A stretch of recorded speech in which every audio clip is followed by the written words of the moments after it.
पंच परिवर्तन के अलग अलग विषयों पर अलग अलग सत्रों में चर्चा हो रही है। इस समय का जो विषय है उन पांचों में से स्व, सामान्य एक समझ उसमें से उसके लिए शब्द चलता है स्वदेशी। ये हम लोगों ने जो पांच परिवर्तन में ये स्व रखा है, तो मैं उसका जो क्रियात्मक पक्ष है स्वदेशी वाला, उसके ऊपर थोड़ा सा रखूँगा। भारत जब स्वतंत्र हुआ 1947 में, इस स्वतंत्रता के आंदोलन का प्रारंभ कहाँ पर दिख रहा है? तो जब 1857 का प्रथम स्वतंत्रता संग्राम हुआ, सामान्य भाषा में उसको क्रांति बोलते हैं, उसी समय पर ही स्वदेशी और ये स्व शब्द है। ऐसे राम जी के काल से ही है। राम जी ने जब रावण को मारा तो विभीषण ने कहा कि राम जी, इतने दिनों युद्ध किया है आपने, अब थोड़ी देर यहाँ विश्राम करिए। तो राम जी ने लक्ष्मण की तरफ देखा, क्या कहना है आपका? तो लक्ष्मण ने कहा हाँ हाँ बिल्कुल ठीक बात है ना, विभीषण कह रहे हैं हम अपना ही है, और सोने की लंका ऐसा बोला।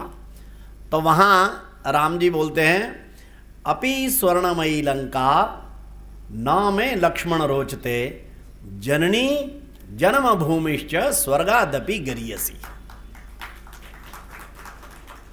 लक्ष्मण, ये जो लंका है ये भले सोने की हो, भले विभीषण भी कह रहे हो, लेकिन मुझे रुचिकर नहीं लगती। क्यों?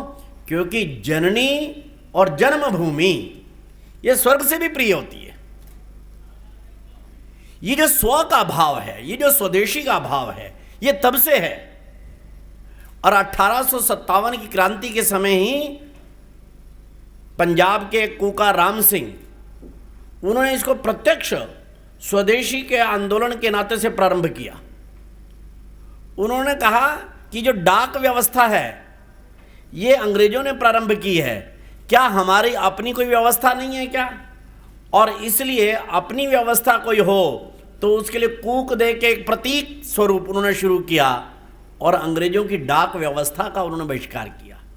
वो तो खैर उन्होंने अंग्रेजों की बनाई हुई नहरों का पानी का बहिष्कार किया, इसलिए अपने कुएं से आज भी उनके जो अनुयायी हैं वो कुएं का पानी निकालकर पीने के अभ्यासी हैं। यही प्रक्रिया स्व जागरण की। स्व यानी मैं क्या हूं?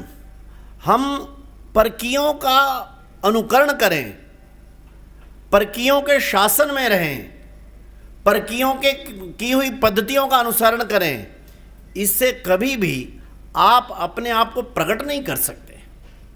इसलिए जो पंच परिवर्तन जब समाज का हम लोगों ने करने के प्रक्रियाओं में आए, तो उसमें कहा कि ये स्व के भाव को जागरण करना, स्वदेशी को आग्रह करना, ये हमारा एक केंद्रीय विषय होना चाहिए।